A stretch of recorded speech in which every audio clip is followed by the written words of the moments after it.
हरिओम. अमृतानुभव. योगदास श्री जय गणेश जोशी यांचे प्रवचन. अध्याय 10. ग्रंथ महिमा वर्णन. ओवी क्रमांक 1. परिगा श्री निवृत्तीराया, हातातळी सुखविले तू या, तरी निवांतची मिया, भोगावे की ते. अर्थात, निवृत्तीराया, तू माझ्या हातावर आत्मपरब्रह्माचा प्रसाद ठेवला आहेस. आता मी तो यथा आनंदाने सेवन करत आहे. माऊली या 10व्या अध्यायाने अमृतानुभव या ग्रंथाची सांगता करत आहेत. त्यांनी या अध्यायाचे नाव ग्रंथ महिमा वर्णन असे ठेवले आहे. या ग्रंथाचा मुख्य उद्देश जनकल्याण हाच आहे. सहसा ऐकायला आणि वाचायला मिळणार नाही असा कोणी जाहीरपणे सांगतही नाहीत असा आत्मपरब्रह्मानुभव येथे सांगितला आहे. मानवी जीवनाची ही परमोच्च अवस्था आहे. सायुज्य मुक्तावस्थेत आत्मपरब्रह्मावस्था प्राप्त करणे म्हणजे कुटुंब, संसार, समाज इत्यादी सर्व यथायोग्य सांभाळून सुखदुःख इत्यादी सर्व प्रकारच्या द्वंद्वाच्या अतीत कैवल्यानंदात सदानंदी जीवन जगणे आहे. हे सर्वांना सहज साध्य होणारे आहे. असे जीवन सर्वजण जगू लागले की ही पृथ्वीच भ्रामक स्वर्ग आणि नरक या पलीकडे नंदनवन आहे याची प्रचिती येईल.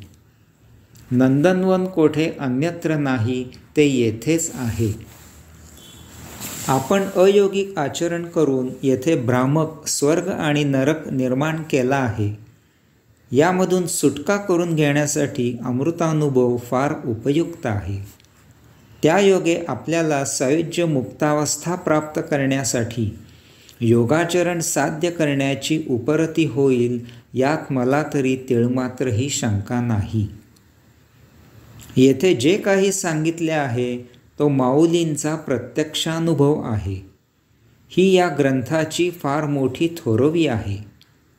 ज्ञानियांचा राजा असलेले माऊली आणि त्यांची सर्व भावंडे हे सायुज्य मुक्तावतारी होते. जन्माला येतानाच ते हे सर्व बरोबर घेऊन आले होते. आपल्या सर्वांचे महान भाग्य असे आहे की अशा पूर्ण अधिकारी असलेल्या महाअवतारीकडून असे आध्यात्मिक महान विज्ञान आपल्यासाठी आज उपलब्ध आहे. लक्षात घ्यावे की जीवन आनंदात व्यतीत करण्यासाठी आपल्याला हेच ज्ञान फार उपयुक्त आहे. इतर सर्व काही येथेच ठेवून जायचे आहे, परंतु हे ज्ञानसंस्कार देहत्यागानंतरही आपल्याबरोबर येणार आहेत. या अशा संस्कारांप्रमाणेच आपला पुनर्जन्म होणार आहे. तेव्हा आपल्याला आपला पुनर्जन्म कसा व्हावा ज्याचा त्याने विचार करावा. या जन्मी जर चैनीत मौज मजा करत असाल तर याचा अर्थ असा नाही की पुढील जन्मीही असेच चैनीत असाल. त्यासाठी गावाला जाताना जशी तयारी करावी लागते तशी पुढील जन्माची या जन्मी तयारी करावी लागते. सुरुवातीलाच माऊली सांगतात की मला हा आत्मपरब्रह्मानुभवाचा अतिदुर्लभ, फार मोलाचा, महद्भाग्यानेच प्राप्त होणारा जो महाप्रसाद मिळाला आहे तो केवळ माझे सद्गुरू श्री निवृत्तीराया यांच्यामुळेच मिळाला आहे. माझे हे असे महाभाग्य की मला असे सद्गुरू लाभले. या ग्रंथाचे श्रेय माऊली स्वतःकडे घेऊ इच्छित नाहीत. त्यांनी याचे सर्व श्रेय आपल्या गुरूंना दिले आहे.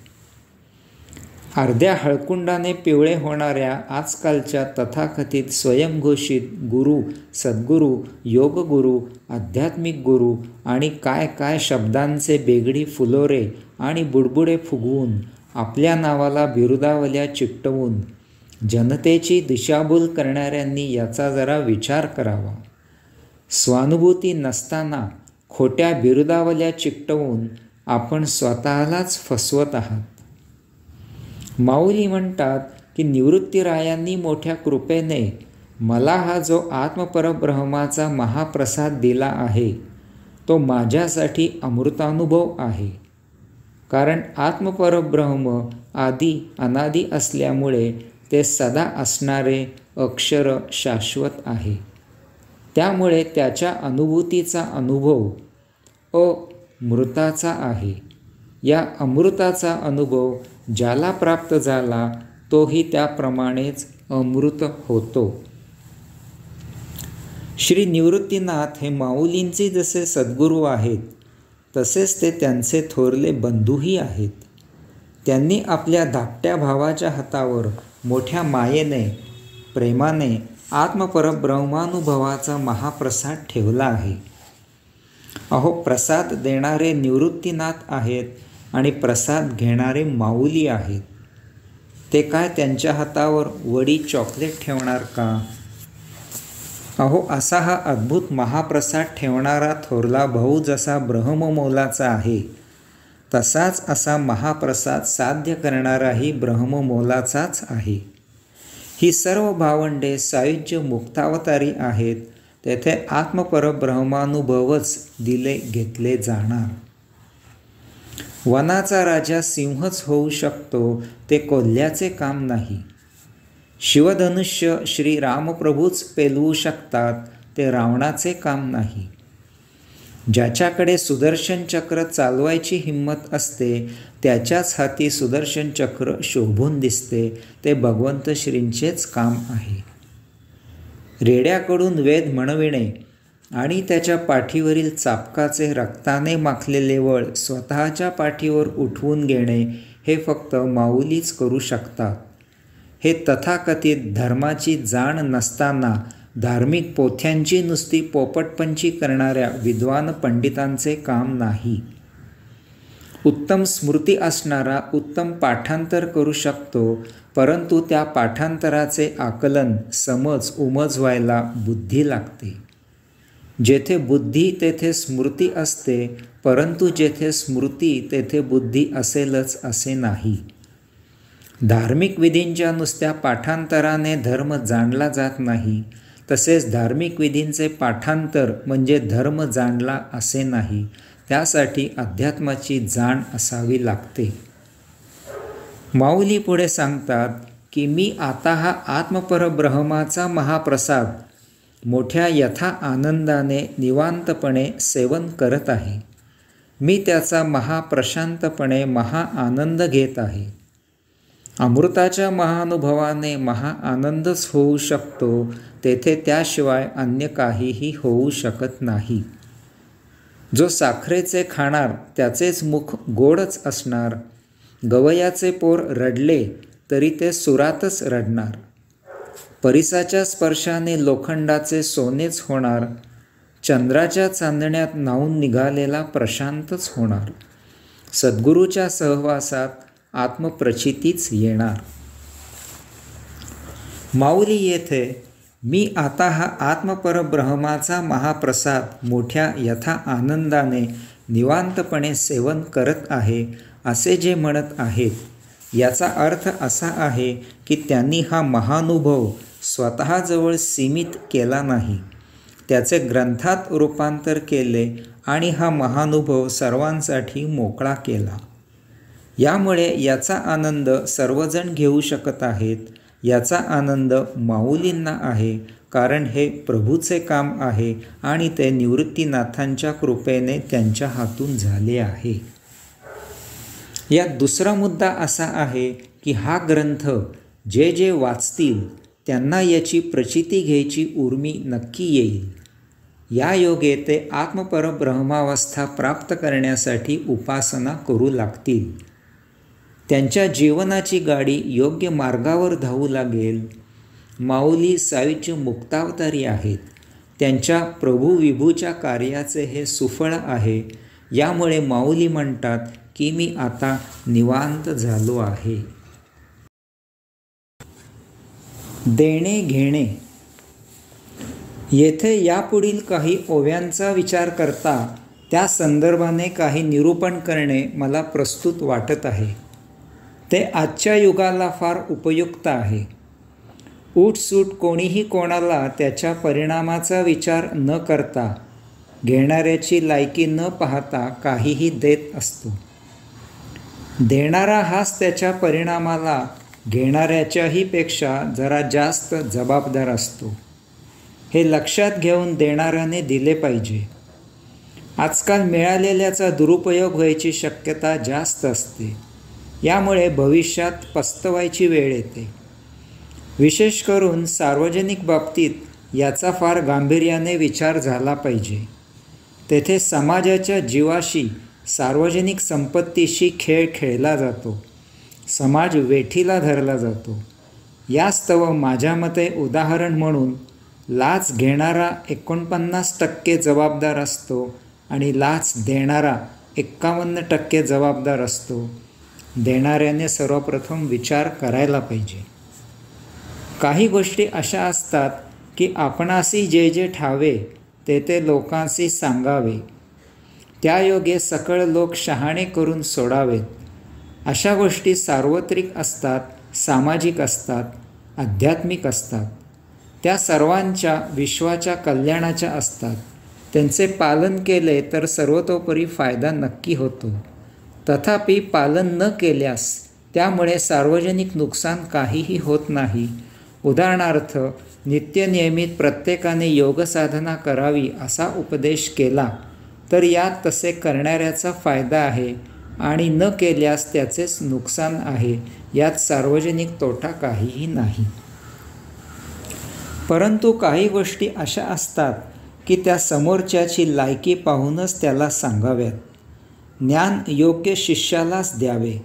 त्या ज्ञानाचा सदुपयोगच केला जाईल याची खात्री करूनच विद्यादान करावे.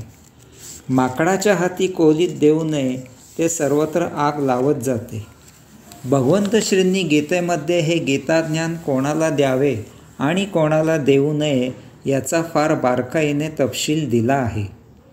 तथापि काही गोष्टी अशा असतात की त्यांचे गुपित सदा रहस्यच राहावे.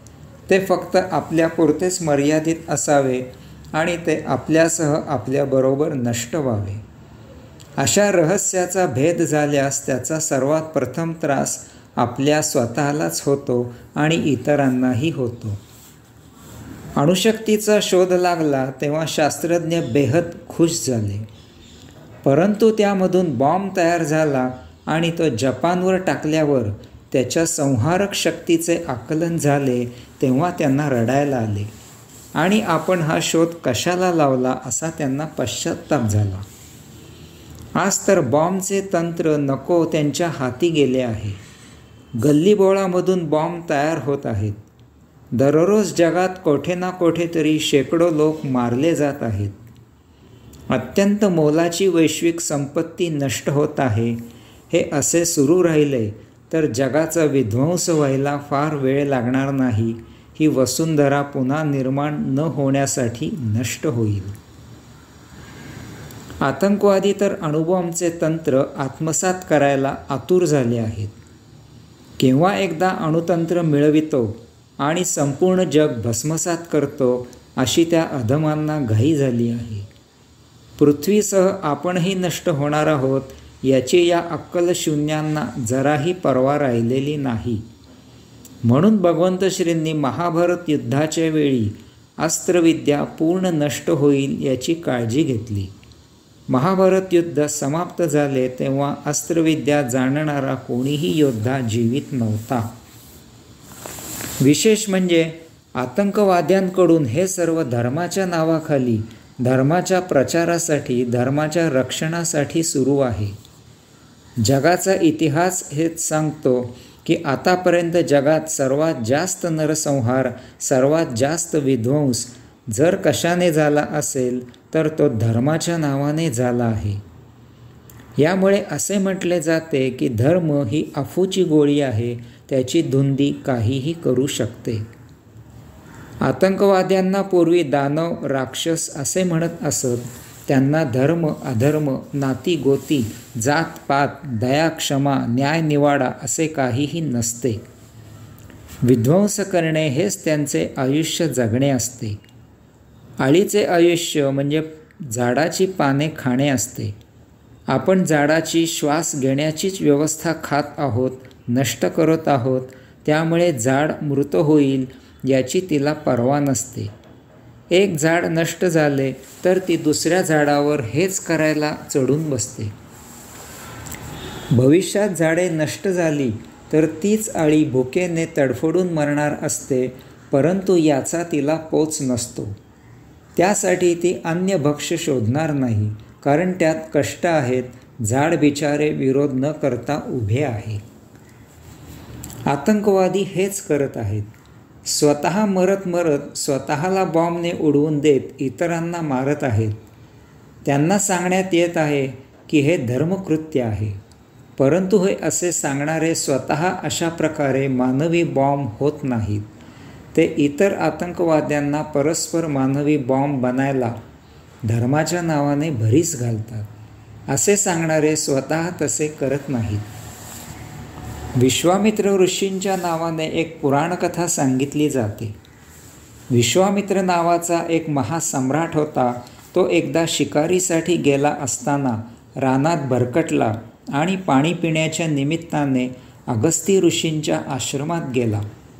तेथे अतिशय साधे सुधे वातावरण आणि जीवन असूनही तेथील सहज सुंदर प्रशांतता, प्रसन्नता, सुबत्ता, परमशुद्धी, परमपावित्र्य, समाधान, तृप्ती इत्यादी अनुभवून तो भारावून गेला. त्याला त्याच्या वैभवशाली सुसंपन्न असलेल्या राजमहालीही हे असे कधीही अनुभवायला मिळाले नव्हते. त्याने यथाकाळी अगस्ती ऋषींचा उपदेश ग्रहण केला आणि तो युवराजांना राज्य देऊन अरण्यात तपश्चर्या करून साक्षात्कारी झाला. विश्वामित्र राजाचा आता विश्वामित्र ऋषी झाला. विश्वामित्र ऋषींची तपश्चर्या भंग करण्यासाठी इंद्राने मेनका नावाच्या अप्सरेला त्यांच्याकडे पाठविले. इंद्राकडून तेज घेऊन आलेल्या मेनकेपुढे विश्वामित्र ऋषी निष्प्रभ झाले. मेनकेने विश्वामित्र ऋषींना तिच्याशी शरीर संबंध ठेवण्यासाठी भाग पाडले. यामुळे महाक्रोध पावलेल्या विश्वामित्र ऋषींनी मेनकेला शाप दिला. हडळणी, तुला 2 राक्षसपुत्र होतील. एक गोब्राह्मण सज्जनांना पीडा देईल आणि दुसरा पृथ्वी रसातळाला नेईल. यथाकाळी ते दोघेही परमात्म्याकडून अवतार धारण करून मारले जातील. अशा प्रकारे तुला कधीही पुत्रसुख मिळणार नाही. पुढे झालेही तसेच. मेनकेला 2 पुत्र झाले. हिरण्यकश्यपू आणि हिरण्याक्ष अशी त्यांची नावे होती. हिरण्यकश्यपू गोब्राह्मण सज्जनांना पीडा देऊ लागला आणि हिरण्याक्ष विध्वंस करून पृथ्वी नष्ट करू लागला. यथाकाळी दोघांनाही परमात्म्याने अवतार घेऊन ठार केले. या गोष्टीचे तात्पर्य आध्यात्मिक आहे. द्वंद्वाच्या वैश्विक नियमानुसार जितके सृजन केले जाईल तितके भंजनही केले जाईल. नियतीकडून हे पुराण काळापासून सुरू आहे. त्यावेळी प्रजा कमी होती, त्यामुळे सृजन कमी होते आणि त्यानुसार भंजन कमी होते. आज प्रजा वाढली आहे, बुद्धीने नवीन सृजन होत आहे आणि त्याप्रमाणे भंजन वाढले आहे. कसेही करून नियती सतत समतोल राखण्याचा प्रयत्न करत असते. मानवाला अनन्यसाधारण बुद्धीचे वरदान, त्याने आत्मज्ञान प्राप्त करून अद्वैतामध्ये परम आनंदात सृष्टीची लीला साक्षीत्वाने अनुभवावी आणि कैवल्यानंदी जीवन जगावे यासाठी दिलेले आहे. परंतु मानव त्याचीही अनन्यसाधारण बुद्धी भौतिक शोध लावून कमीत कमी वेळेत जास्तीत जास्त सौख्य आणि तेही अव्याहत कसे मिळेल यासाठी वापरत आहे. यामुळे अनावश्यक असे शोध लावून भौतिक सृजन केले जात आहे. यात सृष्टीचा समतोल बिघडत आहे. पृथ्वी खणून ती नष्ट होण्याच्या मार्गावर आहे. वायू महादूषित झाला आहे. निसर्ग नष्ट होत आहे. यासाठी हे असे सृजन रोखणे हे नियतीचे परम कर्तव्य झाले आहे. यासाठी येथे अनावश्यक सृजन नष्ट करणे अगत्याचे झाले आहे. यासाठी अपरिहार्य म्हणून नियतीकडून भंजन घडवून आणले जात आहे. यावर एकमेव उपाय आहे आणि तो म्हणजे सृजन आणि भंजन या पलीकडे कैवल्यानंदी जीवन आहे ते जगणे. देहाला अत्यावश्यक इतकेच निर्माण करून बाकी सृष्टीला साक्षी राहून तिची लीला नैसर्गिक सौंदर्य अनुभवणे हेच वास्तव जीवन आहे. त्यात निसर्ग जोपासला जातो आणि सुखदुःखाती जीवन आनंदात जगले जाते. परंतु हे सांगावे कोणी कोणाला हा मोठा प्रश्न आहे. सत्तेची मस्ती आहे, शक्तीची गुर्मी आहे. कसलीही शैक्षणिक पात्रता नाही, अनुभव नाही की अन्य काही कला नाही. बाप राजकारणी म्हणून त्याचा 15 वर्षाचा मुलगाही राजकारणी. यामुळे चंगळवाद प्रिय आहे. मौज मजा मस्ती हवी आहे आणि हे सर्व विनाकष्ट मिळायला हवे आहे. इतरांनी यांच्यासाठी कष्ट घ्यावेत आणि यांनी बसून मौज करावी अशी व्यवस्था आहे. थोडक्यात समाधान नाही, तृप्ती तर कधीच माहीत नाही. यासाठी तळागाळातील जनता तेथेच कायम कशी राहील याची काळजी आहे. त्यासाठी सत्ता वापरायची आहे. परंतु आव आणायचा आहे जनतेच्या कल्याणाचा. कालपर्यंत चट्ट्यापट्ट्याची अर्धी विजार घालून दारोदारी भीक मागत हिंडणारा, दादागिरी करून राजकीय पटलावर जाऊन आज स्वतःच्या हेलिकॉप्टरशिवाय हिंडत नाही. कालपर्यंत रस्त्यावर कांदे बटाटे विकणारा राजकीय पुढारी होतो आणि करोडो रुपये मिळवितो. कालपर्यंत 100 रुपयांवर मास्तरकी करणारा राजकीय पुढारी झाल्यावर अत्यंत अल्पावधीतच 100 कोटींचा मालक होतो. यातील काही जण आता तुरुंगात आहेत. ते मुस्कट वर करून विचारतात की या देशात पैसे मिळवणे गुन्हा आहे का? याचे उत्तर भगवंत श्रींनी गीतेत दिले आहे. या देशात कर्मयोग करून पैसे मिळवायचे, स्वतःच्या चरितार्थासाठी ठेवायचे आणि बाकी समाजाभिमुख कार्यासाठी वापरायचे. आपल्या अंगातील कलेचा आस्वाद घेण्यासाठी कर्मयोग करायचा, तिचा सदुपयोग करायचा. तिचा उपयोग करून नको इतके पैसे मिळवून चंगळ करायची नाही. असे पैसे जवळ बाळगणे ही चोरी आहे. त्या पैशामधून समाजाभिमुख सृजन करायचे. काही जणांना पैसे मिळवण्याची जी जास्त बुद्धी दिलेली आहे ती तसे नसणाऱ्यांची काळजी घेण्यासाठीच आहे.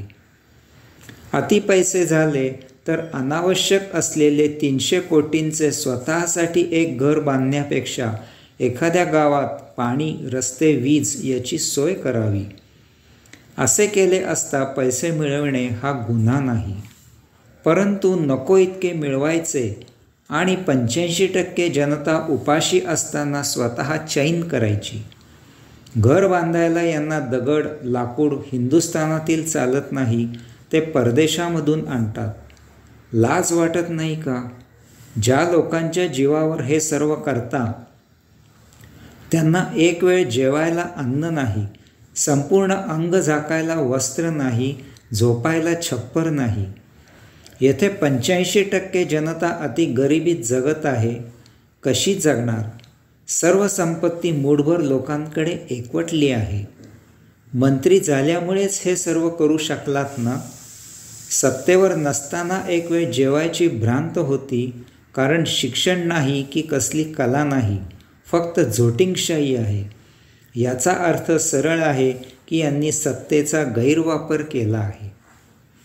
यांना सत्तेवर बसवणाऱ्यांची जबाबदारीही तितकीच आहे.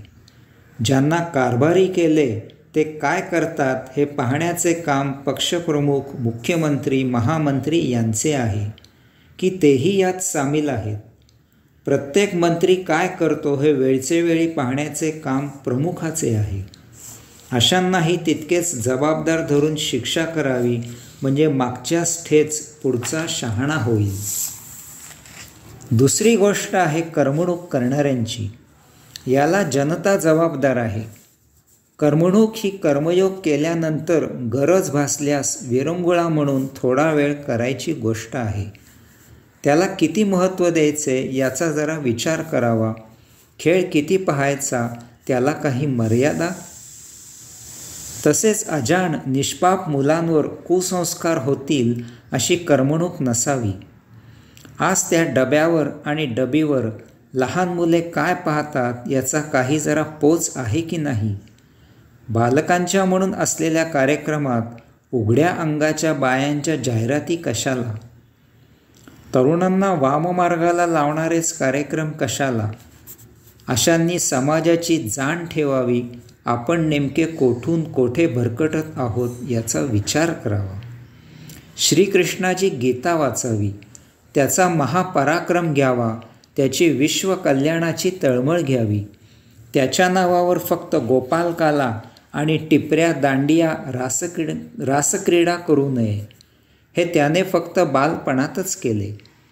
याचा अर्थ गोपालकाला आणि टिपऱ्या दांडिया रासक्रीडा हा लहान बालकांचा खेळ आहे. त्याच्या बहुबार्या कुचेष्टेचा विषय न करता त्यामागील सत्य समजून घ्यावे. म्हणजे कदाचित समजेल की कृष्णाच्या पायापर्यंतही पोचण्याची आपली लायकी नाही. आता माऊलींनी पुढील ओव्यांमधून जे काही सांगितले आहे त्याचे महत्त्व समजेल. हरिओम.